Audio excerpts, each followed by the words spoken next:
15వ పాఠం చెయ్యకపోవటం, not doing.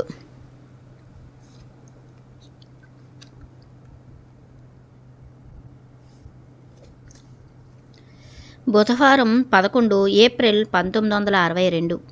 అతని ఇంటికి తిరిగొచ్చిన తర్వాత నాకు ఏమీ జరగనట్టుగా నన్ను నా నోట్స్పై పని చేయమని మరియు నేను అనుభవించిన సంఘటనలు వేటిని పేర్కొనకుండా లేదా దేన్ని పట్టించుకోకుండా ఉండమని డాన్ యువాన్ సూచించాడు.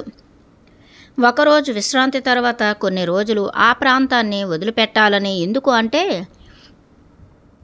ఆ అస్తిత్వాలకి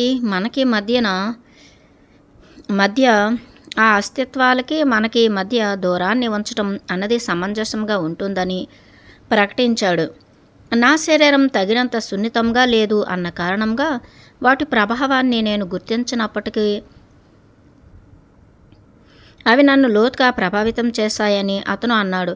అయితే ఇంకొన్ని రోజుల్లో పరిశుద్ధుడుగా మరియు పునరుద్ధరించబడటానికి నా ప్రత్యేక అభిరుచి స్థలానికి వెళ్ళకపోతే నేను చాలా సీరియస్గా జబ్బు పడతానని డాయు అన్నాడు.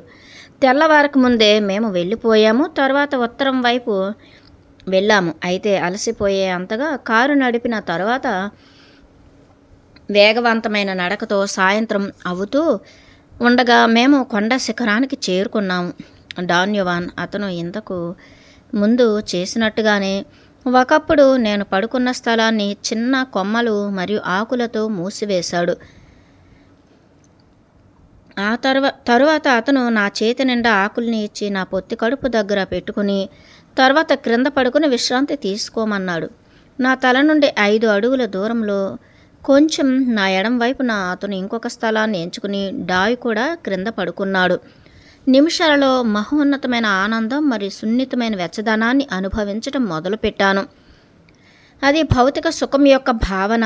ఏదైతే గాల్లో తేలిపోతున్నట్టుగా ఉన్న సంవేదన నన్ను తేలుతూ ఉండేలా చేస్తుంది. తీగలతో ఉన్న పరుపు అన్న డాన్ యువాన్ ప్రకటనతో నేను పూర్తిగా ఏకీభవించవచ్చు. నా ఇంద్రియ అనుభవానికి సంబంధించిన నమ్మలేని సహజ లక్షణంపై నేను వ్యాఖ్యానించాను. ఆ పరుపు ఆ ప్రయోజనం కోసమే తయారైందని వాస్తవమైన గొంతుతో డాన్ యువాన్ అన్నాడు. ఇది సాధ్యమవుతుందని నేను నమ్మలేదు. నేను ఆశ్చర్యపోతూ అన్నాను. బొత్తిగా వాస్తవం కాకపోయినా నొక్కి చెప్పిన వ్యాఖ్యగా నేను అన్నదాన్ని డాన్ యువాన్ తీసుకుని నన్ను మందలించాడు. ప్రపంచం అన్నది తెలియని మరియు అద్భుతమైనది అని మాటిమాటికి సాక్ష్యంగా ఇవ్వబడినట్టుగా ఏదైతే ఉందో అటువంటి చివరి ముఖ్యమైన జీవిలాగా ఉన్న నా చేష్టలకి అతను అలసిపోయాడని అతను అన్నాడు. అలంకారిక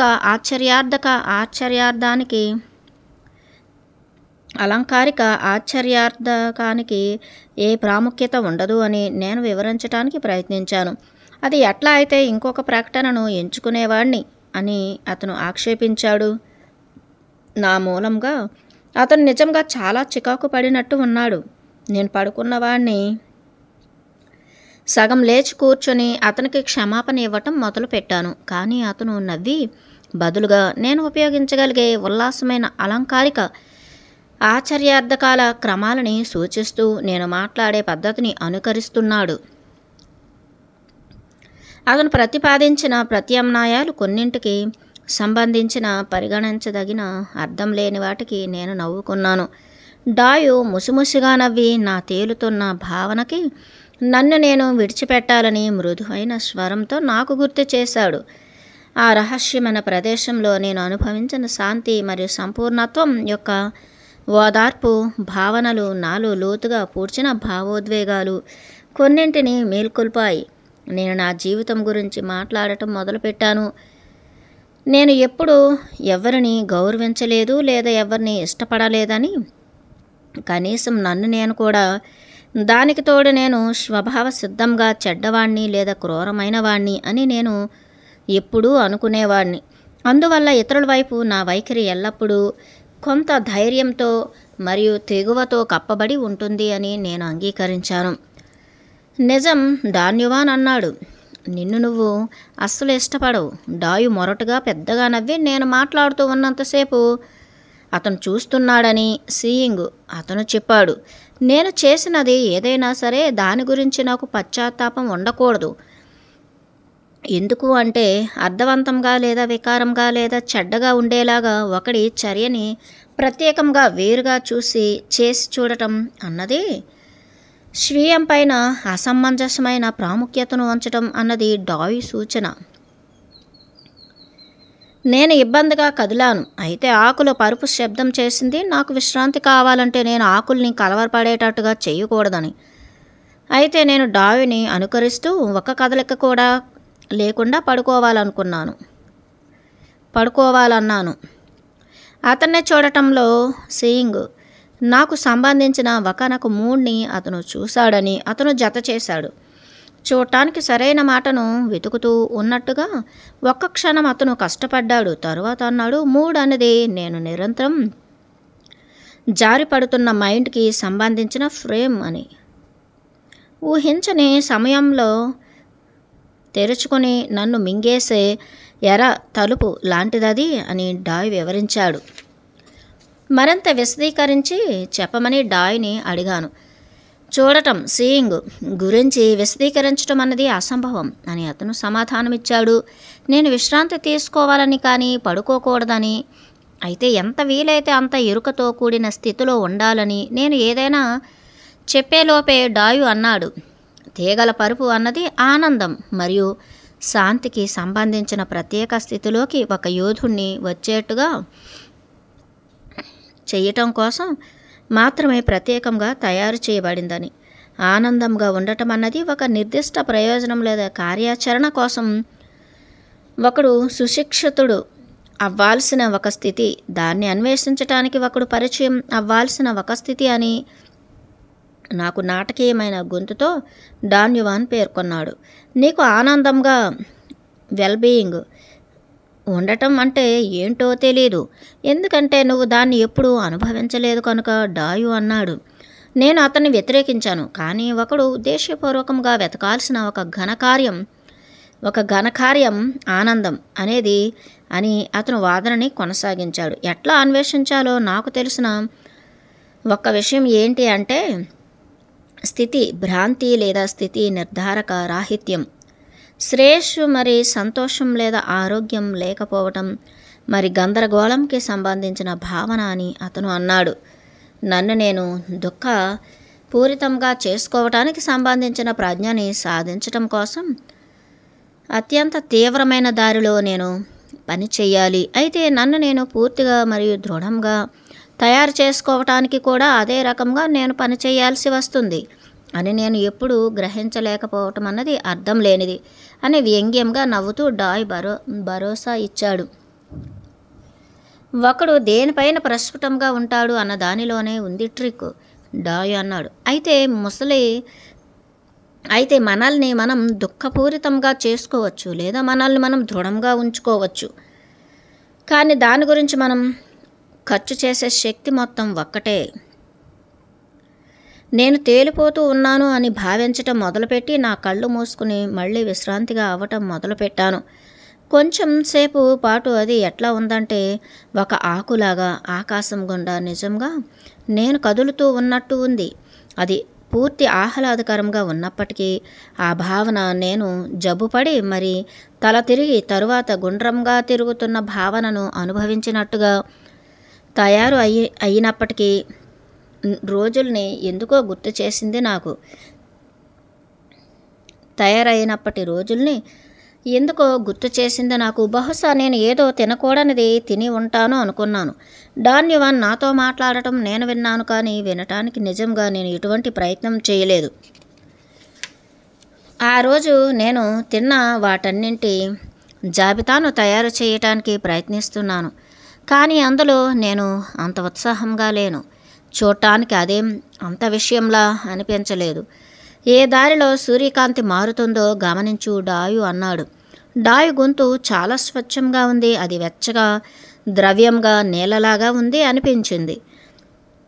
పశ్చిమం వైపు ఆకాశం పూర్తిగా మబ్బులు లేకుండా ఉంది. అయితే సూర్యకాంతి ఆకర్షణీయంగా ఉంది. బహుశా డాన్యువాన్ నాకు సూచిస్తున్న వాస్తవం మధ్యాహ్నం సూర్యుని పసుపు కాంతి నిజంగా అద్భుతమైనదిగా చేసింది. ఆ కాంతి నిన్ను వెలిగించి కాంతివంతం చెయ్యని, డాన్యువాన్ అన్నాడు. ఈరోజు సూర్యుడు అస్తమించేలోపు నువ్వు సంపూర్ణ ప్రశాంతంగా మరియు మామూలు స్థితికి రావాలి. ఎందుకంటే రేపు కానీ ఎల్లుండి కానీ నువ్వు చేయకపోవటాన్ని చేయకపోవటాన్ని నేర్చుకోబోతున్నావు. దేన్ని చేయకపోవటాన్ని నేర్చుకోవటం దేన్ని చేయకపోవటాన్ని నేర్చుకోవటం అని నేను అడిగాను. ఇప్పుడేం దాన్ని పట్టించుకోకు, అతను అన్నాడు. మనం ఆ లావా పర్వతాలలో ఉండేంత వరకు ఎదురు చూడు. ఉత్తరం వైపు రంపపు పల్లలాగా నల్లని చూడటానికి భయంకరంగా ఉన్న దూరపు కొండల్ని డాన్యువాన్ చూపించాడు. గురువారం 12 ఏప్రిల్ 1962 సంవత్సరం సాయంత్రం అవుతుంది. అనగా లావా పర్వతాల చుట్టూ ఉన్న ఎత్తైన ఎడారికి మేం చేరుకున్నాము. దూరం నుండి చూస్తే ముదురు గోధుమ రంగు లావా పర్వతాలు దాదాపు క్రూరంగా కనబడ్డాయి. క్షితిజం పైన చాలా దగ్గరగా ఉండి పసుపు ప్రతిబింబాల యొక్క మిక్కిలి ప్రకాశించే మొహంతో ముదురు గోధుమ రంగు ఛాయని ఇస్తూ ఘనీభవించిన లావాకు సంబంధించిన పశ్చిమ ముఖము పైన ప్రకాశించింది. నేను నా కళ్ళని అవతలకి తిప్పలేకపోయాను. ఆ శిఖరాలు నిజంగా మంత్రముగ్ధం చేసేటట్టుగా ఉన్నాయి. సాయంత్రానికి ఆ పర్వతాలు దిగువ సానువులు కనుచూపు మేరకు వచ్చాయి. ఆ ఎత్తైన ఎడారిపైన చాలా తక్కువ పచ్చదనం ఉంది. నేను చూడగలిసిందల్లా ఏంటంటే జెముడు మరియు కుచ్చులుగా మొలిచే బారు గడ్డి లాంటిది. విశ్రాంతి కోసం డాన్యువాన్ ఆగాడు. అతను క్రింద కూర్చుని జాగ్రత్తగా ఆహారపు కూజాలను ఆసరాగా రాళ్లకు ఆంచాడు. ఆ స్పాట్లోనే ఆ రాత్రికి బస చేయబోతున్నామని డాయ్ చెప్పాడు. ప్రత్యేకంగా అతను ఎత్తైన స్థలాన్ని ఎంచుకున్నాడు. మేము ఉన్న చోటు నుండి కొంచెం దూరంలో మా చుట్టూ ఉన్నది అంతా చూడగలిగాను. ఆ రోజు చాలా మబ్బు పట్టి ఉంది. అయితే కను చీకటి ఆ ప్రాంతాన్ని తొందరగా అలుముకుంది. పశ్చిమ వైపు ఏకరీతిన దళసరి ముదురు గోధుమ రంగులో ఉన్న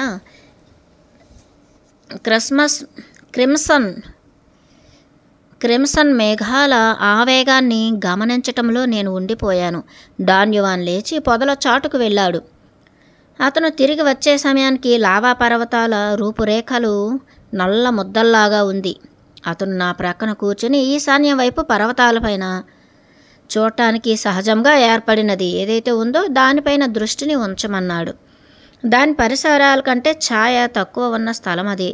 అయితే మసక చీకట్లో చూడటానికి ఏకరీతిలో ముదురు గోధుమలో మొత్తం లావా పర్వతాలు శ్రేణి ఉంటే అతను చూపించిన స్పాట్ అన్నది నిజంగా పసుపు లేదా బూడిద రంగు కలిసిన ముదురు గోధుమ రంగులో ఉంది. అది ఏమై ఉంటుంది అని నేను కనిపెట్టలేకపోయాను. చాలాసేపు నేను దానివైపు తదేకంగా చూశాను. చూడటానికి అది కదులుతున్నట్టుగా ఉంది. అది స్పందిస్తూ ఉంది అని ఊహించాను. గాలి కదులుతున్నట్టుగా నేను కళ్ళార్పినప్పుడు వాస్తవంగా తరంగంలా కదిలింది. దానివైపు స్థిరంగా చూడు, డాన్యువాన్ నన్ను ఆజ్ఞాపించాడు. ఒకానొక సమయంలో కొంతసేపు నా చూపును అట్లాగే ఉంచిన తరువాత ఆ పర్వతాల శ్రేణి నా వైపు కదులుతున్నట్టుగా భావించాను. ఆ భావన నా కడుపులోని అసాధారణమైన ఆందోళనతో కలిసింది. ఆ అసౌకర్యం ఎంత తీవ్రంగా తయారయ్యింది అంటే నేను లేచి నిలబడ్డాను. క్రింద కూర్చో, డాన్యువాన్ అరిచాడు. కానీ అప్పటికే నేను నిలబడిపోయాను. క్రొత్తగా నేను చూసే కోణం నుండి పసుపుగా అమరిన అమరిక అన్నది పర్వతాల ప్రక్కగా క్రిందకి ఉంది. నా కళ్ళను అక్కడ నుండి అవతలకి తీయకుండా నేను మళ్ళీ కూర్చున్నాను. అయితే ఆ అమరిక ఎత్తైన స్థలంలో ఉంది. ఒక క్షణం దానివైపు నేను తదేకంగా చూసి తరువాత హఠాత్తుగా ప్రతిదాన్ని సరైన కోణంలో అమర్చాను. నేను గ్రహించింది ఏంటి అంటే నేను చూస్తున్నది ఏదైతే ఉందో అది పర్వతాలలో అస్సలు లేదని, కానీ నా ముందున్న ఎత్తైన జెముడు నుండి వ్రేలాడుతున్న పసుపు రంగు కలిసి ఆకుపచ్చని వస్త్రమని. నేను పెద్దగా నవ్వి మసక చీకటి దృష్టి భ్రాంతిని సృష్టించటానికి సహాయపడిందని డాన్యువాన్కి వివరించాను. డాయు లేచి ఎక్కడైతే ఆ వస్త్రం ముక్క వేలాడుతోందో దాన్ని తీసి మడిచి అతను సంచిలో పెట్టాడు. అది మీకు దేని గురించి కావాలి? నేను అడిగాను. ఎందుకు అంటే ఈ వస్త్రం ముక్కకి శక్తి ఉంది మామూలుగా అతను అన్నాడు. ఒక్క క్షణం దాంతో నువ్వు బాగానే ఉన్నావు. అయితే నువ్వు కూర్చునే ఉండుంటే ఏం జరుగుండేదో తెలుసుకునే దారి లేదు. శుక్రవారం 13 ఏప్రిల్ 1962 తెల్లవారుతుందనగా పర్వతాల దగ్గరికి వెళ్ళటం మొదలుపెట్టాము. ఆశ్చర్యకరంగా అవి చాలా దూరంగా ఉన్నాయి. మధ్యాహ్నానికి మేము ఒకానొక నిఠారైన లోయలో నడిచాము. లోతులేని కొలనుల్లో కొన్ని నీళ్లు ఉన్నాయి. కొండ ముందుకు వచ్చి క్రింద నీడగా ఉన్న ప్రదేశంలో విశ్రాంతి కోసం మేము కూర్చున్నాము. ఆ కొండలు సువిశాలంగా లావా ప్రవహించిన తోపులు, ఘనీభవించిన లావా సహస్రాబ్దిగా వాతావరణంలోని గాలి, ధూళి మొదలైనవి కారణంగా రంధ్రాలతో ఉన్న ముదురు గోధుమ రంగు రాయిగా ఏర్పడింది. దృఢమైన కలుపు మాత్రమే ఆ రాళ్ల మధ్యలో మరి చీలికల మధ్యలో మొలిచింది. ఆ లోయ యొక్క నిఠారుగా ఎత్తైన గోడల్ని పైకి చూస్తూ ఉంటే నా కడుపులో భయంకరమైన సంవేదన కలిగింది. ఆ గోడలు 100 అడుగుల ఎత్తు ఉండి అవి నన్ను మూసేస్తున్నాయి అన్న భావనని కలిగించాయి. సూర్యుడు దాదాపు నా నడినెత్తిన ఉన్నాడు. కొంచెం నైరుతి వైపు ఇక్కడ నిలబడు డాన్యువాన్ అని సూర్యుడి వైపు చూసే వరకు నా శరీరాన్ని జాగ్రత్తగా నైపుణ్యంతో కదిపాడు. నా పైనున్న పర్వత గోడల్ని స్థిరంగా చూడమని డాయ్ నాతో చెప్పాడు. ఆ దృశ్యం బ్రహ్మాండంగా ఉంది. లావా ప్రవహించిన ఆ బ్రహ్మాండమైన ఎత్తు నా ఊహను ఒక్కసారి తికమక చేసింది. అది ఎటువంటి అగ్నిపర్వత ఉపద్రవం అయి ఉంటుందని నేను ఆశ్చర్యపోవటం మొదలుపెట్టాను. ఆ లోయకు అటుప్రక్కన ఇటుప్రక్కన పైకి క్రిందికి చూశాను. ఆ రాతి గోడల రంగు అతిశయంలో నేను మునిగిపోయాను. గ్రహించదగిన ప్రతి రంగు మరకలు అక్కడ ఉన్నాయి. అక్కడ లేత బూడిద రంగు పాచి అచ్చులు లేదా ప్రతి రాయిలో లైకెన్ అచ్చులు ఉన్నాయి. నేను సరాసరి నా తలపైన చూసి ఘనీభవించిన లావా యొక్క ప్రకాశవంతమైన రంధ్రాలను సూర్యకిరణాలు తాకి అత్యంత శ్రేష్టమై పరివర్తనలను రిఫ్లెక్షన్స్ ఇస్తోంది అని గుర్తించాను. పర్వతాలలో సూర్యకిరణాలు పరివర్తన చెందుతున్న స్థలం వైపు నేను తదేకంగా చూశాను.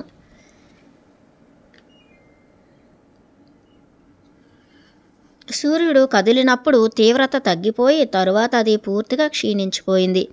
ఆ లోయ అవతల అదే శ్రేష్టమైన కాంతి వక్రీభవనం రిఫ్రాక్షన్ యొక్క ఇంకొక స్థలం నేను చూశాను. అక్కడ జరుగుతున్నది డాన్యువాన్కి చెప్పాను. ఆ తర్వాత కాంతికి సంబంధించిన పెద్ద అచ్చులతో ఆ మొత్తం లోయంతా అస్తవ్యస్తంగా కాంతితో నిండిపోయే వరకు కాంతిని వేరొక స్థలం, ఇంకొక వేరే స్థలంలో మరియు ఆ తరువాత ఇంకొక స్థలంలో నేను గుర్తించాను. నాకు తల తిరిగినట్లు అనిపించింది. నేను కళ్ళు మూసినప్పటికీ ఇంకా నేను ఆ ప్రకాశిస్తున్న కాంతుల్ని నేను చూడగలుగుతున్నాను. నా తలను నా చేతుల్లో దాచుకుని ఆ ముందుకొచ్చిన కొండరాయి నీడలోకి ప్రాకటానికి ప్రయత్నించాను. కానీ డాన్యువాన్ బలంగా నా భుజాల్ని పట్టుకుని పర్వత గోడల వైపు చూస్తూ కాంతికి సంబంధించిన ప్రదేశాల మధ్యలో అత్యంత చీకటి కేంద్రాలని గుర్తించటానికి ప్రయత్నించమని అత్యవసరంగా నాతో చెప్పాడు. నేను చూడకూడదు అనుకున్నాను, ఎందుకంటే ఆ మిరిమిట్లు గొలిపే కాంతి నా కళ్ళని ఇబ్బంది పెట్టింది. కిటికీ గుండా బాగా ఎండగా ఉన్న వీధిని చూసి ఆ తర్వాత కిటికీ ఫ్రేమ్ని నల్లని రూపురేఖల్లాగా అన్ని చోట్ల చూస్తున్నట్టుగా ఉంది నాకు జరుగుతున్నది అని చెప్పాను. డాన్యువాన్ తలను అటు ఇటు అడ్డంగా ఊపి ముసిముసిగా నవ్వటం మొదలుపెట్టాడు. అతను నా భుజాన్ని వదిలేశాడు. తర్వాత మళ్ళీ మేము ఆ నీడలోనికి వెళ్ళి కూర్చున్నాం. నా పరిసరాలకు సంబంధించిన గుర్తులని చాలాసేపు నిశ్శబ్దం తర్వాత నాటకీయమైన గొంతుతో హఠాత్తుగా డాన్యువాన్ మాట్లాడటం మొదలుపెట్టేసరికి తొందరగా క్లుప్తంగా నా నోట్స్ని రాస్తున్నాను. ఒక విషయాన్ని నీకు నేర్పించటానికి నేను నిన్ను ఇక్కడికి తీసుకొచ్చాను. డాయు ఆగాడు. నువ్వు చెయ్యకపోవటం నాట్ డూయింగ్ నేర్చుకోబోతున్నావు. అయితే బహుశా మనం దాని గురించి మాట్లాడదాం. ఎందుకంటే ముందుకు సాగటానికి నీకు ఇంతకంటే ఇంకా ఎటువంటి దారి లేదు. నేను ఇక్కడ లేకుండానే చేయకపోవటాన్ని నా డూయింగ్ అర్థం చేసుకుని దాన్ని ఎట్లా చేయాలో అర్థం చేసుకుంటావు అనుకున్నాను. నేను తప్పు. మీరు దేని గురించి మాట్లాడుతున్నారో నాకు తెలియదు డాన్యువాన్. అదంత విషయమేమీ కాదు డాయు అన్నాడు. చాలా సులభంగా ఉండి చేయటానికి కష్టమైన ఒక దాని గురించి నేను నీకు చెప్పబోతున్నాను. దాని గురించి మాట్లాడే ఎటువంటి దారి లేదు అన్నది వాస్తవం. ఎందుకంటే దాన్ని చేసేది శరీరం కనుక. అయినప్పటికీ నేను నీతో చేయకపోవటం నాట్ డూయింగ్ గురించి మాట్లాడబోతున్నాను. డాయ్ నన్ను తేరిపారు చూస్తూ ఉన్నాడు. ఆ తర్వాత అతను చెప్పబోయేదానికి నేను అత్యంత శ్రద్ధ పెట్టాలని అన్నాడు. నేను నా నోట్బుక్ని మూసేశాను. అయితే ఆశ్చర్యకరంగా నన్ను రాస్తూనే ఉండమని డాయ్ బలవంతం చేశాడు. చేయకపోవటం నాట్ డూయింగ్ అన్నది చాలా కష్టమైనది మరియు చాలా శక్తివంతమైనది. ఎంతలా అంటే డాయ్ కొనసాగించాడు, నువ్వు ప్రపంచాన్ని ఆపేదాకా నువ్వు దాని గురించి మాట్లాడవలసి వచ్చినప్పుడు దాని గురించి నువ్వు స్వేచ్ఛగా మాట్లాడవచ్చు. అప్పటి వరకు నువ్వు దాన్ని ప్రస్తావించకూడదు. డాన్యువాన్ చుట్టూ చూసి ఒక పెద్ద రాతి బండని చూపించాడు. అక్కడ ఉన్న ఆ పెద్ద రాతి బండ అన్నది ఒక రాతి బండ ఎందుకంటే చేయటం డూయింగ్ కారణంగా అతను అన్నాడు. మేమిద్దరం ఒకరిని ఒకళ్ళం చూసుకున్నాం. డాయ్ నవ్వాడు. నేను వివరణ కోసం ఎదురు చూశాను కానీ అతను నిశ్శబ్దంగా ఉన్నాడు. అతను చెప్పింది నాకు అర్థం కాలేదని చివరికి నేను చెప్పాల్సి వచ్చింది. అదే చేయటం డూయింగ్. డాయు గట్టిగా అన్నాడు. నన్ను క్షమించండి, మీరు అన్నది ఏంటి? అది కూడా చేయటం డూయింగ్. మీరు దేని గురించి మాట్లాడుతున్నారు డాన్యువాన్? ఏదైతే ఒక రాయిని రాయిగా మరియు ఒక పొదని పొదలా చేస్తుందో అదే చేయటం డూయింగ్. ఏదైతే నిన్ను నువ్వుగా మరియు నన్ను నేనుగా చేస్తుందో అది చేయటం డూయింగ్. డాయు ఇచ్చిన వివరణ దేన్ని వివరించలేదని అతనికి నేను చెప్పాను. అతను నవ్వి డాయు కణతల్ని రుద్దుకున్నాడు. మాట్లాడటంతో ఉన్న ఇబ్బంది అదే. డాయు అన్నాడు. అదెప్పుడు ఒకడు విషయాన్ని గందరగోళం చేసేలా చేస్తుంది. ఒకడు చెయ్యటం డూయింగ్ గురించి మాట్లాడటం మొదలు పెడితే ఎల్లప్పుడూ వాడు ఇంకేదో మాట్లాడుతూ ముగిస్తాడు. మామూలుగా పని చేయటం ఉత్తమం. ఉదాహరణకి ఆ రాతి బండను తీసుకో, దానివైపు చూడటం లుక్ అన్నది చేయటం డూయింగ్. కానీ దాన్ని చూడటం లుక్ అన్నది చేయటం డూయింగ్. కానీ దాన్ని చూడటం సీ అన్నది చెయ్యకపోవటం నాట్ డూయింగ్.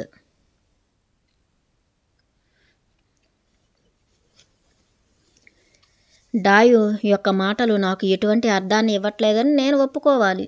అవును, అవి ఎటువంటి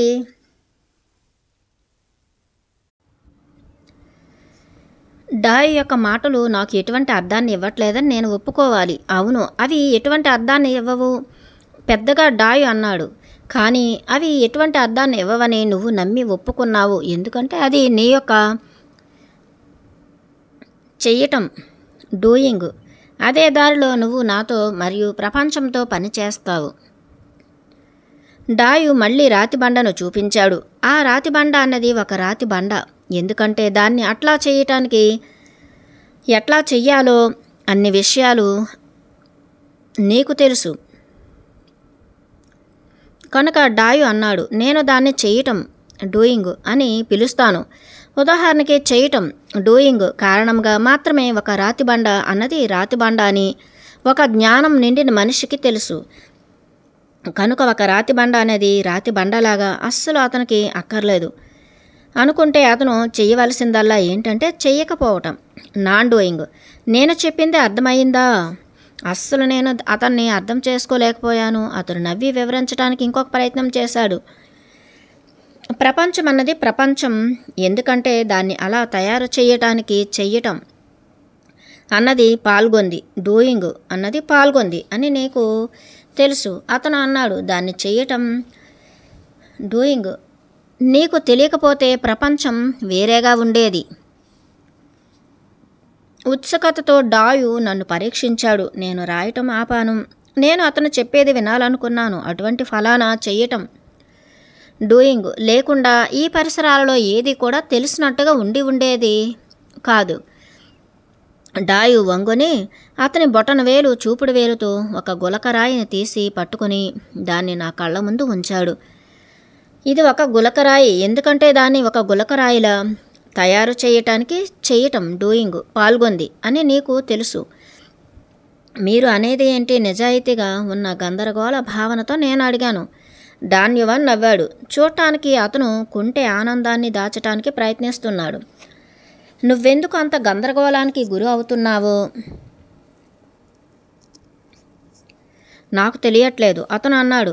మాట్లాడటం నీ అభిరుచి. నువ్వు స్వర్గంలో తేలుతూ ఉండాలి మనం ఇన్ని మాటలు మాట్లాడుకుంటూ ఉన్నందుకు. డాయు భావగర్భితంగా చూసి అతని కళ్ళను 2-3 సార్లు ఎగరేశాడు. తర్వాత నా కళ్ళ ముందు అతను పట్టుకుని ఉన్న గులకరాయిని మళ్ళీ చూపించాడు అతను. నేను చెప్పేది ఏంటంటే నువ్వు దీన్ని ఒక గులకరాయిలా చేస్తున్నావు, ఎందుకంటే నీకు తెలుసు దీనిలో చేయటం డూయింగ్ పాల్గొందని. అతను అన్నాడు. ఇప్పుడు ప్రపంచాన్ని ఆపాలంటే నువ్వు చేయటం డూయింగ్ ఆపాలి. ఇంకా నేను అర్థం చేసుకోలేకపోయానని అతనికి అర్థమైనట్టుంది. డాయు తల ఊపుతూ నవ్వాడు. తర్వాత అతను ఒక చిన్న కొమ్మ తీసుకుని ఆ గులకరాయి యొక్క వంకరగా ఉన్న అంచును చూపించాడు. ఈ చిన్న రాయి విషయంలో డాయు కొనసాగించాడు. దానికి చెయ్యటం డూయింగ్ చేసే మొదటి విషయం ఏంటంటే ఈ పరిమాణానికి దాన్ని కుదించటం. కనుక అతను ప్రపంచాన్ని ఆపాలనుకుంటే ఒక యోధుడు చేసేది ఏంటి అంటే చెయ్యకపోవటం, నాట్ డూయింగ్ ద్వారా ఒక చిన్న రాయిని ఇంకా దేన్నైనా సరే పెద్దదానిగా చెయ్యటం. డాయు లేచి నిలబడి ఆ గులకరాయిని ఒక కొండరాయి పైన ఉంచి తరువాత దాని దగ్గరికి వచ్చి దాన్ని పరీక్షించమని అతను నన్ను అడిగాడు.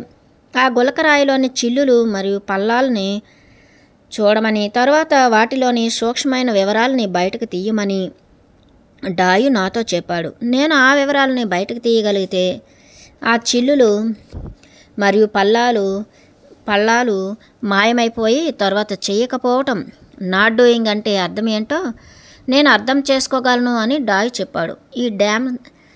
ఈ డామ్ను గులకరాయి ఈరోజు నిన్ను పిచ్చివాణ్ణి చేయబోతోంది, అతను అన్నాడు.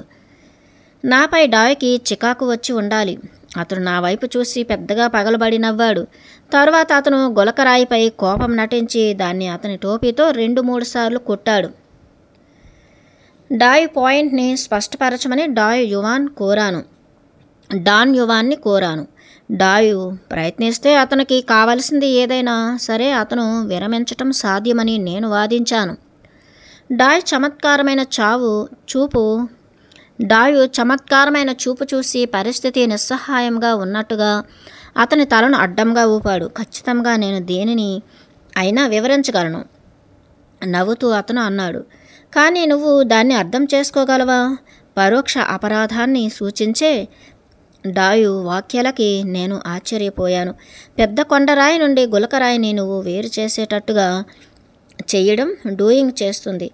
డాయు కొనసాగించాడు. చెయ్యకపోవటం నాట్ డూయింగ్. నువ్వు నేర్చుకోవాలనుకుంటే వాటిని కలపాలి అని చెప్పవచ్చు. కొండరాయి పైన ఆ గులకరాయి ప్రసరించిన చిన్న నీడను చూపించి అది ఒక నీడ కాదని, కానీ ఆ రెండింటిని కలిపి ఉంచిన జిగురని అతను అన్నాడు. డాయు వెనక్కి తిరిగి నన్ను తరువాత పరీక్షించటానికి అతను తిరిగి వస్తాడని చెప్పి అవతలికి నడుచుకుంటూ వెళ్ళాడు. చాలాసేపు నేను ఆ గులకరాయిని తదేకంగా చూశాను. దాని చిల్లులో మరియు పల్లాలలోని సూక్ష్మమైన వివరాలపైన నేను నా దృష్టిని నిలపలేకపోయాను. కానీ ఆ కొండరాయి పైన గులకరాయి ప్రసరింపచేసిన చిన్న నీడ అన్నది చాలా ఆసక్తికరమైన విషయం. డాన్ యువాన్ చెప్పింది నిజం. అది ఒక జిగురులాగా ఉంది. అది కదిలి స్థానాన్ని మార్చింది. ఆ గులకరాయి అడుగు నుండి అది గట్టిగా అంటిపెట్టుకుని ఉంది అన్న భావన కలిగింది నాకు. డాన్ యువాన్ తిరిగొచ్చిన వెంటనే నీడను గురించి నేను గమనించిన దాన్ని అతనికి వివరించాను. నువ్వు ఆ రకంగా మొదలు పెట్టడం అన్నది ఉత్తమమైన ప్రారంభం, అతను అన్నాడు. ఒక యోధుడు నీడల నుండి అన్ని రకాల విషయాల్ని చెప్పగలడు. ఆ గులకరాయిని తీసుకుని దాన్ని ఎక్కడైనా పోడ్చమని తర్వాత అతను సూచించాడు. ఎందుకు? నేను అడిగాను.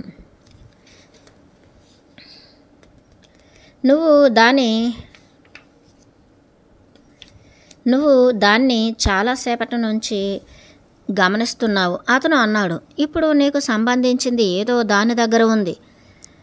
దాన్ని చెయ్యకపోవటంలోనికి నాట్ డూయింగ్ మార్చటం ద్వారా చెయ్యటానికి డూయింగ్ సంబంధించిన ఒత్తిడిని ప్రభావితం చేయటానికి ఎప్పుడూ ప్రయత్నిస్తూ ఉంటాడు ఒక యోధుడు. చెయ్యకపోవటం నాట్ డూయింగ్ ఎట్లా ఉంటుంది అంటే అది మామూలుగా ఒక రాయి కంటే మించి ఇంకేదోలాగా ఆ గులకరాయితో కొనసాగటం.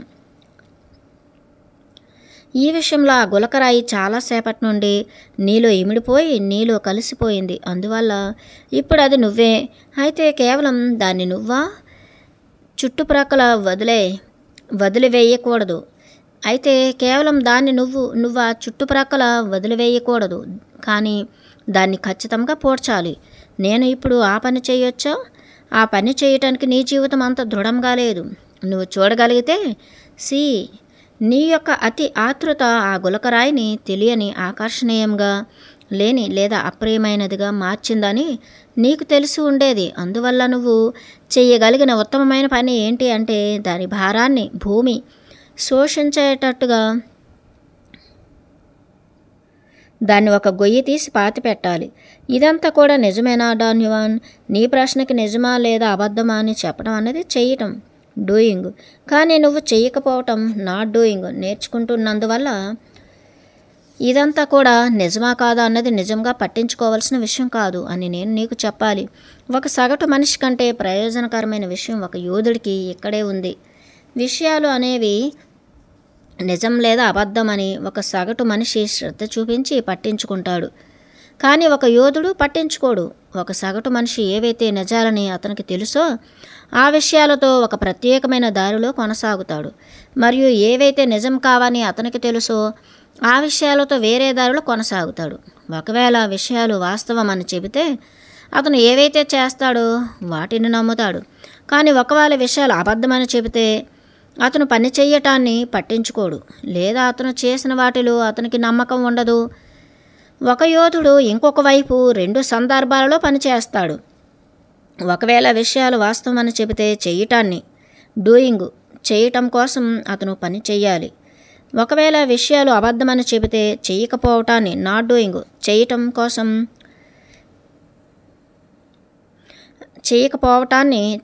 కోసం అతను పని చేయాలి. నేను చెప్పింది నీకు అర్థమైందా?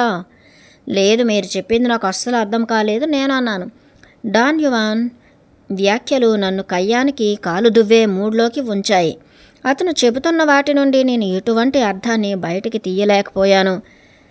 ఇదంతా కూడా అసంగతమైనది అని నేను డాయ్తో చెప్పాను. అతను నన్ను వెక్కిరిస్తూ ఎప్పుడూ చెయ్యటానికి నేను ఇష్టపడేది ఏదైతే ఉందో మాట్లాడటం, దాంట్లో కూడా నాకు ఏ లోపము లేనటువంటి స్పిరిట్ లేదని అతను అన్నాడు. వాస్తవంగా అతను నా యొక్క మాటల అదుపును అవహేళన చేసి అది తప్పని మరియు యోగ్యమైనది కాదని కనుగొన్నాడు. ఒకవేళ నువ్వు ఏదో చేయటం గురించి చాలా ఎక్కువ మాట్లాడి కానీ అసలు ఎప్పుడూ చేయకుండా బి ఆల్ మౌత్ ఉండబోతూ ఉన్నట్లయితే ఒక నోరు మౌత్ వారియర్ యోధుడిలా ఉండు డాయు అని పగలబడి నవ్వాడు. ఒక నోరు యోధుడిలా ఉండు అని పగలబడి నవ్వాడు డాన్. నాకు నిరుత్సాహం అనిపించింది. నా చెవులు జుమ్ అంటున్నాయి. నా తలలో సంకటముగా ఉన్న వేడిని అనుభవించాను. నేను నిజంగా అసహనంగా మరియు బహుశా ఎర్రగా మారినట్టుగా తయారయ్యాను. నేను లేచి నిలబడి పొదల్లోకి వెళ్ళి ఆ గులకరాయిని పూడ్చాను. నేను కొంచెం నిన్ను వేళాకోళం చేస్తున్నాను. నేను తిరిగొచ్చి మళ్ళీ కూర్చున్న తర్వాత డాన్ యువాన్ అన్నాడు, అయినప్పటికీ నాకు తెలుసు నువ్వు మాట్లాడకపోతే అర్థం చేసుకోలేవని. మాట్లాడటం అన్నది చెయ్యటం డూయింగ్ నీకు కానీ మాట్లాడటం అన్నది సముచితమైనది కాదు. నేను చెప్పినది ఏంటి అన్నది నువ్వు తెలుసుకోవాలనుకుంటే చెయ్యకపోవటం నాట్ డూయింగ్ ద్వారా నువ్వు ఒక సులభమైన అభ్యాసం ఎక్సర్సైజ్ చేయాలి. అయితే మనం చేయకపోవటంకి నాట్ డూయింగ్కి సంబంధం కలిగి ఉన్నాం కనుక నువ్వు ఆ అభ్యాసాన్ని ఇప్పుడు చేస్తావా లేదా ఇప్పటి నుండి 10 సంవత్సరాల తర్వాత చేస్తావా అన్నది విషయం కాదు. డాయు నన్ను క్రింద పడుకోబెట్టి నా ఎడం చేతిని తీసుకుని మోచేతి వరకు వంచాడు. తరువాత అరచెయ్యి నా ఎదురుగా ముందుకు వచ్చేదాకా అతను నా చేతిని తిప్పాడు. అతను వేళ్ళని వంచటం వల్ల చూడటానికి నా చెయ్యి తలుపు పిడిని పట్టుకున్నట్టుగా ఉంది. తరువాత ఒక చక్రంకి జత చేసి ఉన్న మీటను క్రిందికి తోస్తూ పైకి లాగుతున్న చర్యను పోలినట్టుగా వృత్తాకార చలనంతో ముందుకి వెనక్కి నా చేతిని కదపటం మొదలుపెట్టాడు.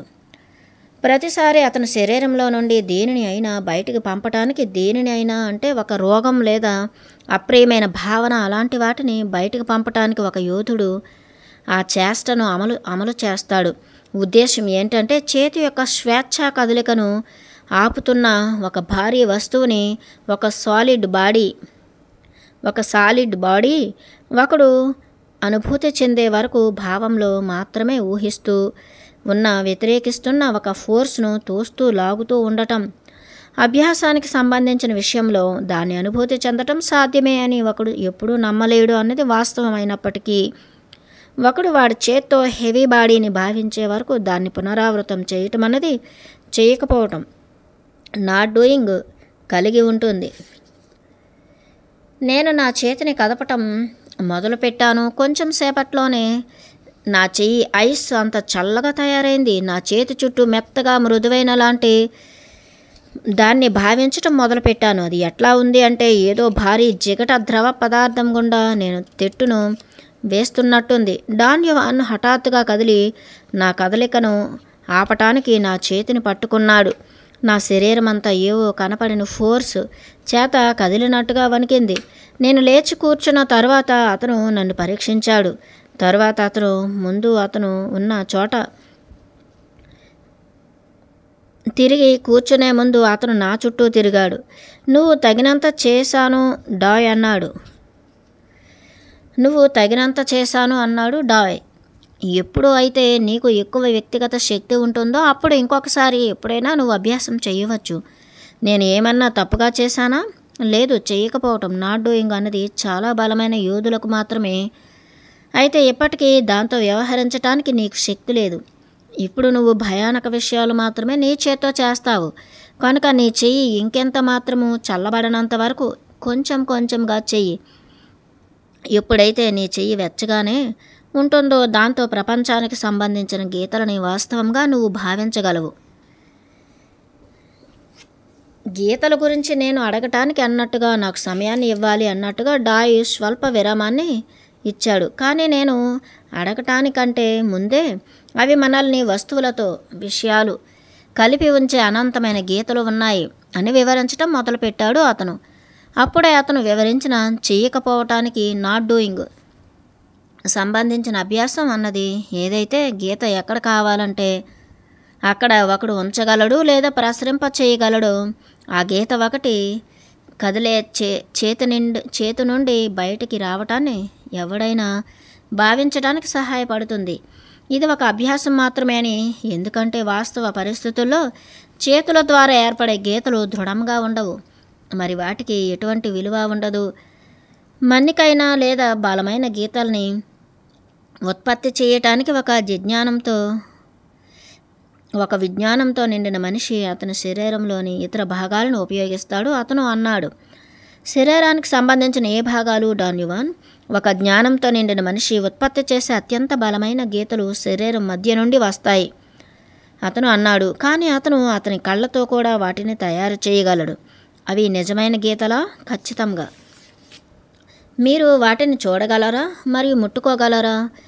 నువ్వు వాటిని భావించగలవని చెప్పవచ్చు. యోధుడి దారి గురించిన అత్యంత కష్టమైన భాగం ఏంటంటే ప్రపంచం అన్నది ఒక భావన అని గ్రహించటమే. ఎప్పుడైతే ఒకడు చెయ్యట్లేదో నాట్ డూయింగ్, ఒకడు ప్రపంచాన్ని భావిస్తున్నాడు. అయితే ఒకడు ప్రపంచాన్ని దాని గీతల ద్వారా భావిస్తాడు.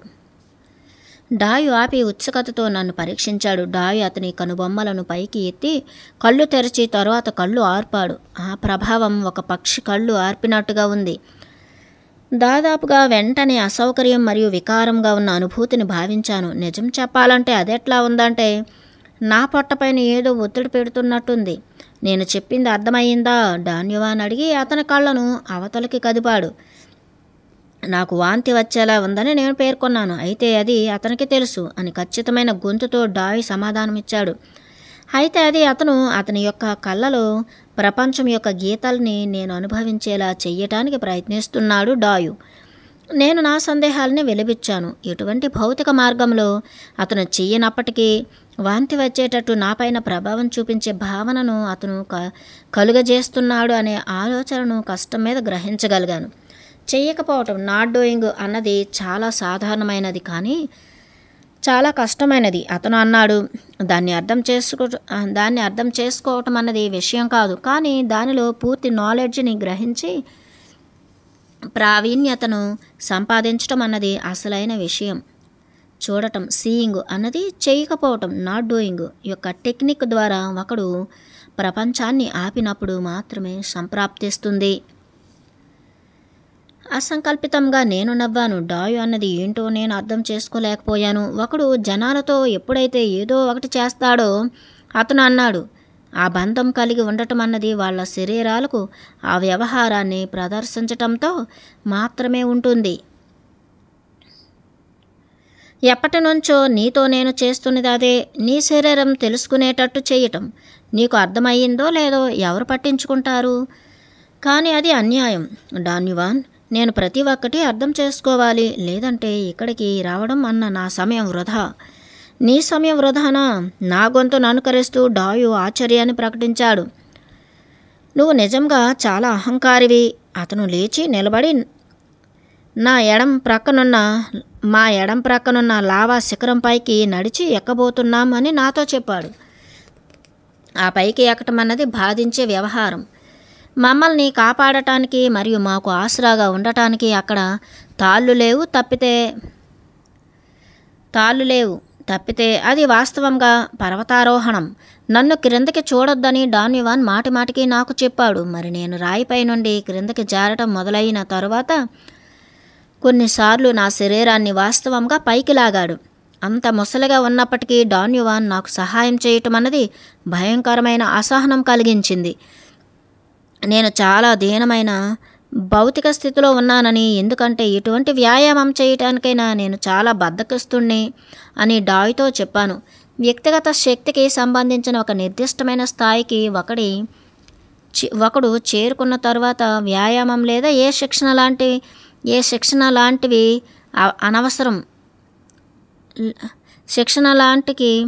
లాంటివి అవసరం లేదు. అయితే ఒకడికి కావాల్సిందంతా ఏ లోపము లేనట్టి లేదా తప్పు పట్టలేని రూపంలో ఉండటానికి అతను చేయకపోవటం, నాట్ డూయింగ్, నిమగ్నమై ఉండాలి అని.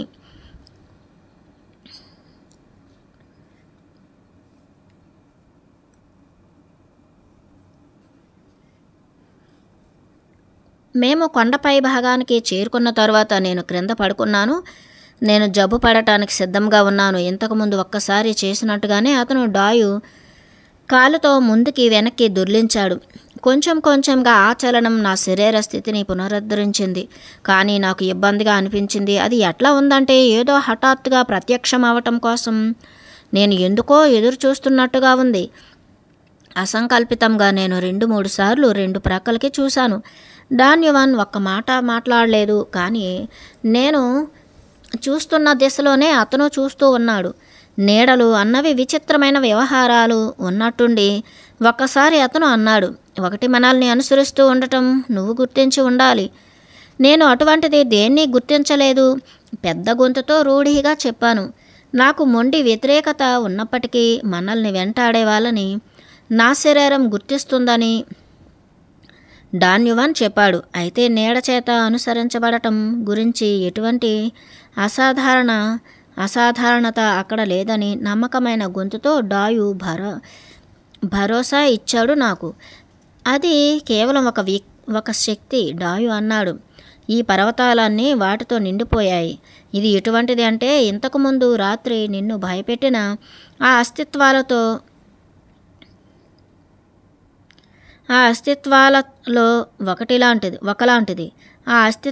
ఒకలాంటిది. నా అంతట నేను దాన్ని నిజంగా గ్రహించగలనో లేదో నేను తెలుసుకోవాలి అనుకున్నాను. పగటిపూట నేను దాని ఉనికిని మాత్రమే భావించగలనని డాయ్ నాకు నొక్కి చెప్పాడు. అది ఒక కొండరాయి నీడలాగా ఖచ్చితంగా లేనప్పుడు డాయు దాన్ని నీడ అని పిలిచాడు. అన్నదానికి నాకు వివరణ కావాలి అన్నాను. రెండింటికి ఒకే రకమైన గీతలుంటాయి, అందువల్ల రెండు కూడా నీడలే. సరాసరి మా ఎదురుగా ఉన్న బారు కొండరాయిని చూపించాడు అతను. ఆ కొండరాయికి సంబంధించిన నీడను చూడు, డాయు అన్నాడు. ఆ నీడ అన్నది ఒక కొండరాయి, అయినప్పటికీ అది కొండరాయి కాదు. కొండరాయి అంటే ఏంటో తెలుసుకోవటానికి కొండరాయిని గమనించడం అన్నది చెయ్యటం, డూయింగ్. కానీ దాని నీడని గమనించటం అన్నది చెయ్యకపోవటం, నాట్ డూయింగ్. నీడలు తలుపులు లాంటివి, చెయ్యకపోవటంకి నాట్ డూయింగ్కి సంబంధించిన తలుపులు. ఉదాహరణకి ఒక జ్ఞానంతో నిండిన మనిషి అనేవాడు మనుష్యుల యొక్క నీడలని గమనించటం ద్వారా వారి యొక్క అంతరంగ భావాలను చెప్పగలడు. వాటిలో చలనం ఉంటుందా? నేను అడిగాను.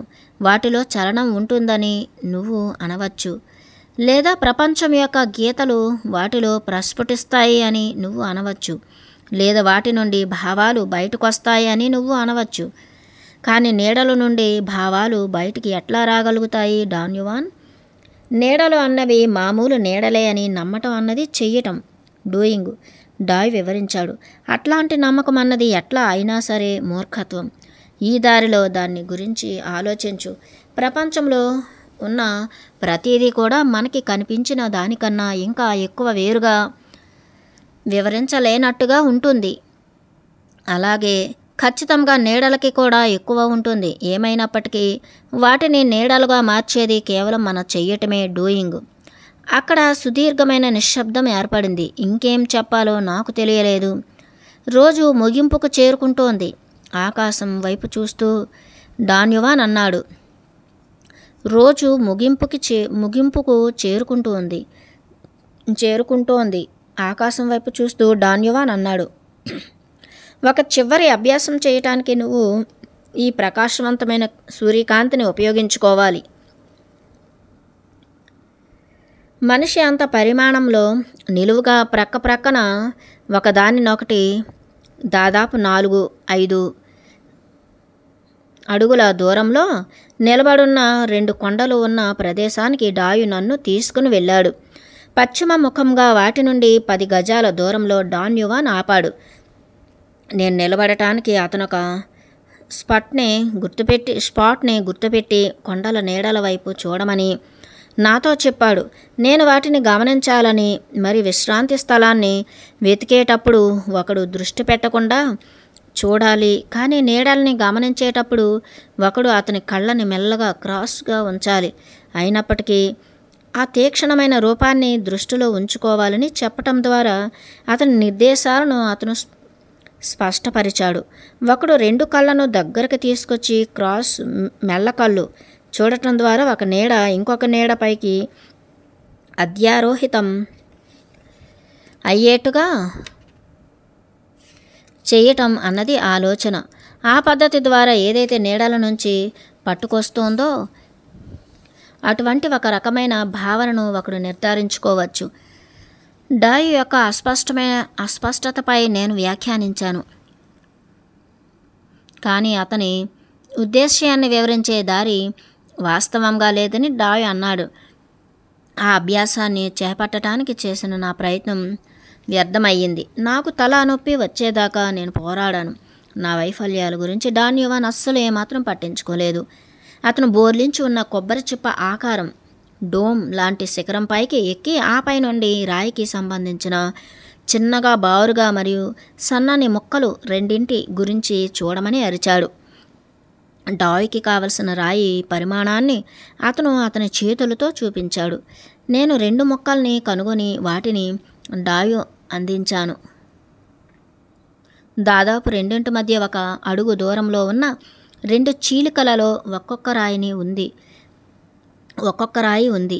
పశ్చిమ ముఖంగా వాటిపైన నన్ను నిలబడేలా చేసి తరువాత వాటి నీడలతో అదే అభ్యాసాన్ని చెయ్యమని డాయు నాతో చెప్పాడు.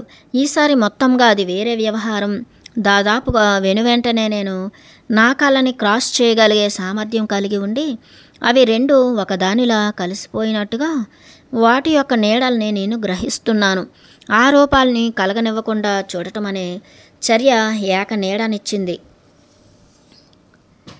నేను నమ్మలేనటువంటి గాఢతను మరి పారదర్శకత లాంటిది ఏర్పరిచాను. గందరగోళానికి గురయ్యి నేను దానివైపు తదేకంగా చూశాను. నా కళ్ళు ఎక్కడైతే దృష్టి పెడుతున్నాయో రాయిపైన ఆ ప్రదేశంలో ఉన్న ప్రతి రంధ్రము శుభ్రంగా స్పష్టంగా కనబడేటట్టుగా ఉంది. మరి ఆ మిశ్రమ నీడ ఏదైతే వాటిపైన అధ్యారోహితం చెందిందో అది వర్ణించలేని పారదర్శక పొరల ఫిల్ముగా ఉంది. నేను కళ్ళు ఆర్పదలుచుకోలేదు. నేను చాలా అస్థిరంగా పట్టుకొని ఉన్న ఆ దృశ్యాన్ని కోల్పోతానేమో అన్న భయంతో చివరికి నా నొప్పి పుట్టిన నేను కళ్ళు ఆర్పేలా నన్ను ఒత్తిడి చేశాయి. కానీ అస్సలు నేను ఆ వివరానికి సంబంధించిన దృష్టిని కోల్పోలేదు. నిజం చెప్పాలంటే నా కార్నియా కొంచెం తడి అవ్వటం ద్వారా ఆ రూపం ఇంకా స్పష్టంగా తయారయ్యింది. ఆ క్షణంలో నేను గుర్తించింది ఏంటి అంటే ఇంతకుముందు నేను చూడనటువంటి కొలవలేని ఎత్తు నుండి ఒక ప్రపంచాన్ని చూస్తున్నటువంటిది. నా దృశ్య గ్రాహ్యత యొక్క దృష్టిని కోల్పోకుండా నీడకు సంబంధించిన పరిసరాలను పరీక్షించగలగటాన్ని కూడా నేను గుర్తించాను. తరువాత ఒక క్షణం నేను రాయి వైపు చూస్తున్నాను అన్న తలంపును కోల్పోయాను. దేని నుండైనా చాలా అవతలకి నేనెంతవరకు గ్రహించినటువంటి ప్రపంచంలోకి నేను అడుగు పెడుతున్నాను అనే భావన కలిగింది నాకు. ఆ అసాధారణ గ్రాహ్యత ఒక్క క్షణం మాత్రమే ఉంది. ఆ తర్వాత ప్రతి ఒక్కటే ఆగిపోయింది. నా వైపు సరాసరి రాళ్లపైన డాన్యువాన్ నిలబడి ఉండటాన్ని అసంకల్పితంగా నేను కళ్ళు పైకెత్తి చూశాను. అతని శరీరంతో సూర్యకాంతిని ఆపాడు. నాకు కలిగిన అసాధారణ అనుభూతిని నేను వివరించాను. అయితే డాయు దాన్ని అంతరాయం కలిగించటానికి ఒత్తిడి చేయబడ్డాడని, ఎందుకంటే నన్ను నేను దానిలో కోల్పోవటానికి సిద్ధంగా ఉండడాన్ని అతను చూశాడని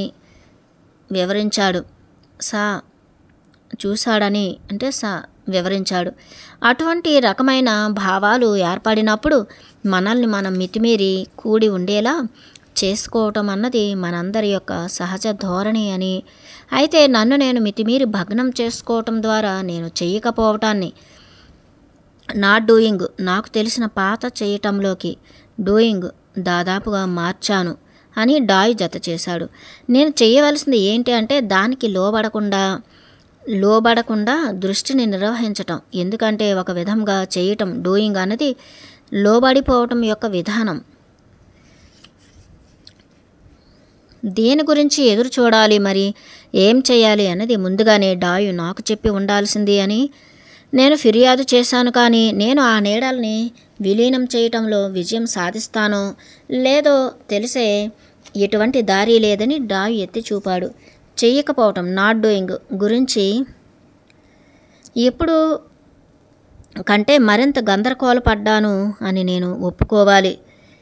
నేను చేసిన దాంతో నేను సంతృప్తిగా ఉండాలని, ఎందుకంటే ప్రపంచానికి సంబంధించిన గీతల్ని భావించటానికి దూరంగా ఉన్నప్పటికీ, అయితే నేను విస్తరింపజేసిన ప్రపంచాన్ని తగ్గించటం ద్వారా ఒకసారి నేను సరిగ్గా కొనసాగానని, చెయ్యకపోవటం నాట్ డూయింగ్ చెయ్యటానికి తలుపులాగా రాళ్ల నీడల్ని నేను సరిగ్గా ఉపయోగించుకున్నానని అన్నవి డాన్యువాన్ వ్యాఖ్యలు. దాన్ని తగ్గించటం ద్వారా నేను ప్రపంచాన్ని విస్తరింపజేశాను అన్న ప్రకటన అనంతమైన కుతూహలాన్ని ఇచ్చింది నాకు. నా కళ్ళు ఎక్కడైతే దృష్టి పెట్టాయో ఆ చిన్న స్థలంలోని చిన్న రంధ్రాలు ఉన్న రాయికి సంబంధించిన వివరం చాలా ప్రకాశవంతంగా, మరి నా కోసం ఒక విస్తారమైన ప్రపంచంలో తయారు అయిన గుండ్రని శిఖరం యొక్క కొనని క్లుప్తంగా నిర్వచించింది. అయినప్పటికీ అది వాస్తవంగా రాయికి సంబంధించిన తగ్గించిన దృష్టి. డాన్యువాన్ ఎప్పుడైతే కాంతిని అడ్డుకున్నాడో అప్పుడు నేను మామూలుగా ఎట్లా ఉంటానో అట్లాగే నన్ను నేను చూసుకున్నాను. స్పష్టమైన వివరాలు నిస్తేజంగా తయారయ్యాయి. ఆ రంధ్రాలు ఉన్న రాయి యొక్క చిన్న చిన్న చిల్లులు పెద్దగా తయారు అయ్యాయి. ఎండిన లావా యొక్క గోధుమ రంగు అపార దర్శకంగా తయారయ్యింది. అయితే నిజమైన ప్రపంచంలోని రాయిగా చేసే మెరిసే పారదర్శకత ప్రతిదీ పోయింది. తర్వాత డాన్యువాన్ ఆ 2 రాళ్ళని తీసుకుని లోతైన చీలికల్లో జాగ్రత్తగా ఉంచి తరువాత పశ్చిమ ముఖంగా ఇంతకుముందు రాళ్లున్న స్థలం పైన బార్సిపెట్లు వేసుకుని కూర్చున్నాడు. అతని ఎడం ప్రక్కన స్థలాన్ని తట్టి చూపిస్తూ అక్కడ కూర్చోమని చెప్పాడు. సుదీర్ఘమైన సమయం మేం మాట్లాడుకోలేదు. తర్వాత నిశ్శబ్దంలోనే మేం భోజనం చేశాము. అది సూర్యుడు అస్తమించిన తర్వాత మాత్రమే హఠాత్తుగా డాయు నా వైపు తిరిగి కలను కనటం డ్రీమింగ్లోని నా పురోగతి గురించి అతను నన్ను అడిగాడు.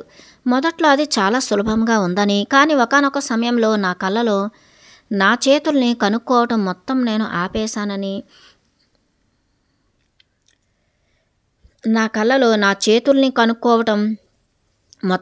ఆపేశానని డాయుతో చెప్పాను. మొదట కల కనటం డ్రీమింగ్ నువ్వు మొదలుపెట్టినప్పుడు నువ్వు నా యొక్క వ్యక్తిగత శక్తిని ఉపయోగించుకున్నావు. అందువల్ల అది సులభమయ్యింది. అతను అన్నాడు, ఇప్పుడు నువ్వు ఖాళీ కానీ నీ సొంతంగా నీకు కావలసినంత శక్తి వచ్చే వరకు నువ్వు ప్రయత్నిస్తూనే ఉండాలి.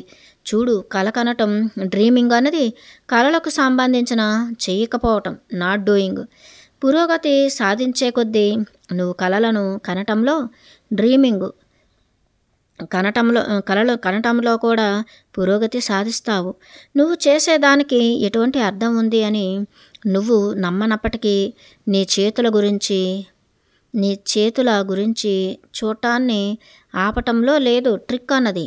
నిజానికి ఇంతకుముందు నేను నీకు చెప్పినట్టుగా ఒక యోధుడు విశ్వసించ అవసరం లేదు. ఎందుకంటే నమ్మకుండా ఎంతకాలం అయితే అంతకాలం అతను పనిచేస్తున్నంతకాలం అతను చెయ్యకపోవటం, నాట్ డూయింగ్ అనే. ఒక క్షణం మేము ఇద్దరం ఒకరినొకరిని చూసుకున్నాము. కలను కనటం డ్రీమింగ్ గురించి నేను నీకు చెప్పటానికి ఇంకేమీ లేదు, డాయు కొనసాగించాడు. నేను ఇంకా చెప్పగలిగేది బహుశా చెయ్యకపోవటం, నాట్ డూయింగ్ గురించి మాత్రమే. కానీ ఒకవేళ చెయ్యకపోవటం, నాట్ డూయింగ్ నువ్వు నేరుగా ఎదుర్కొని అధిగమించగలిగితే కలను కనటంలో డ్రీమింగ్ ఏం చెయ్యాలో నీ అంతటి నీకే తెలుస్తుంది. నీ చేతుల్ని కనుక్కోవటం అన్నది ముఖ్యమైనది. అయినప్పటికీ ఈ సమయంలో నాకు ఖచ్చితంగా తెలుసు నువ్వు కనుక్కోగలవని. నాకు తెలియదు డాన్యువాన్, నన్ను నేను నమ్మలేను. ఇది ఎవరిని నమ్మటానికి సంబంధించిన విషయం కాదు. ఈ మొత్తం వ్యవహారం అంతా కూడా ఒక యోధుడు పోరాటానికి సంబంధించిన విషయం అయితే నువ్వు పోరాడుతూనే ఉండాలి. ఒకవేళ నీ వ్యక్తిగత శక్తి క్రింద కాకపోతే బహుశా ఒక విలువైన ప్రత్యర్థి ప్రభావం క్రింద, లేదా ఏవో ఎల్లి సహాయంతో ఇప్పటికే నిన్ను అనుసరిస్తున్న దానిలాంటిది. నా కుడి చేత్తో అసంకల్పిత కుదుపును చేశాను.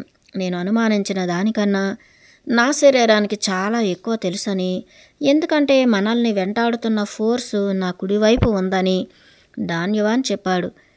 ఒకరోజు ఎల్లి 2 సార్లు నాకు చాలా దగ్గరికి వచ్చినప్పుడు డాయు కల్పించుకుని అడుగేసి దాన్ని ఆపాడని నమ్మి రహస్యాన్ని చెప్పినట్టుగా డాన్యువాన్ చిన్న గొంతుతో అన్నాడు.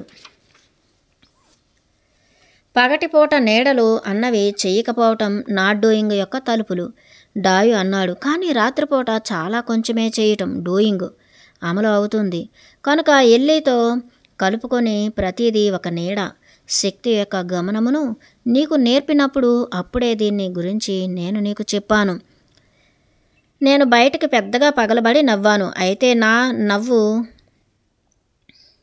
నన్ను భయపెట్టింది. ఇప్పటి వరకు నేను నీకు నేర్పింది అంతా కూడా చెయ్యకపోవటానికి, నాట్ డూయింగ్కి సంబంధించిన అంశం, డాయు కొనసాగించాడు. ఒక యోధుడు చెయ్యకపోవటాన్ని, నాట్ డూయింగ్, ఈ ప్రపంచంలో ఉన్న ప్రతి దానిపైన అనువర్తిస్తాడు. అయినప్పటికీ ఈరోజు నేను నీకు చెప్పిన దానికంటే ఎక్కువగా దాని గురించి నేను నీకు చెప్పలేను. చెయ్యకపోవటం, నాట్ డూయింగ్ యొక్క భావనని మరియు పవర్ని నీ శరీరాన్ని కనుక్కోనివ్వు. ఇంకొకసారి నాకు ఒళ్ళు జలధరించింది. కేవలం అలక్ష్యం చేయటానికి సంబంధించిన చేయటం డూయింగ్ నీకు తెలియటం కారణంగా ప్రపంచం యొక్క రహస్యాలను నువ్వు అలక్ష్యం చేయటం అన్నది మూర్ఖత్వం. సీరియస్గా మొహం పెట్టి అతను అన్నాడు. నేను ఎవరిని లేదా దేనిని అలక్ష్యం చేయటం లేదని భరోసా ఇచ్చాను. కానీ అతను అనుకున్న దానికన్నా నేను ఎక్కువ ఆందోళనగా మరియు అసమర్థుడిగా ఉన్నాను. నేను ఎప్పుడు అదే దారిలో ఉన్నాను. నేను అన్నాను, అయినప్పటికీ నేను మారాలనుకుంటున్నాను, కానీ ఎట్లా అన్నది నాకు తెలియదు. నేను చాలా అయోగ్యుణ్ణి. నువ్వు కుళ్ళిపోయావు అని నువ్వనుకుంటావు అని నాకు ఇప్పటికే తెలుసు, డాయు అన్నాడు. అది నీ యొక్క చేయటం, డూయింగ్. ఇప్పుడు ఆ చేయటం, డూయింగ్ ప్రభావితం చెయ్యటానికి వేరొక చేయటం, డూయింగ్కి నువ్వు నేర్చుకోవాలని నేను నీకు సూచించబోతున్నాను. ఇప్పటి నుండి ఒక 8 రోజుల వరకు నీతో నువ్వు అబద్ధం చెప్పటం నాకు కావాలి. నువ్వు వికారంగా మరియు కుళ్ళిపోయినట్టుగా మరియు అయోగ్యుడవి అన్న నిజాన్ని నీకు నువ్వు చెప్పుకోవటానికి బదులుగా, పైగా ఖచ్చితంగా ఆశ అణగారిపోయింది అని నీకు తెలిసినప్పటికీ నువ్వు పూర్తిగా బాగున్నావు అని నీకు నువ్వు చెప్పుకోవాలి. కానీ ఆ రకంగా అబద్ధం చెప్పటంలో గల విషయం ఏంటి డాన్యువాన్? అది నిన్ను ఇంకొక చేయటంని, డూయింగ్కి అంటిపెట్టుకునేలా చేస్తుంది. ఆ తర్వాత 2 రకాల చేయటాలు, డూయింగ్ అబద్ధమని అవాస్తవమని నువ్వు గ్రహించగలుగుతావు. మరి ఆ రెండింటిలో దేనికైనా నువ్వు అంటిపెట్టుకుని కలిసి ఉండటం అన్నది సమయాన్ని వృధా చేయటం. ఎందుకంటే వాస్తవమైన ఒకే ఒక్క విషయం ఏంటి అంటే, చనిపోబోయే నీలో ఉన్న జీవుడు లేదా ఉనికి, ఆ జీవుడు లేదా ఉనికి దగ్గరికి చేరుకోవటం అన్నది స్వీయానికి సంబంధించిన చేయకపోవటం, నాట్ డూయింగ్.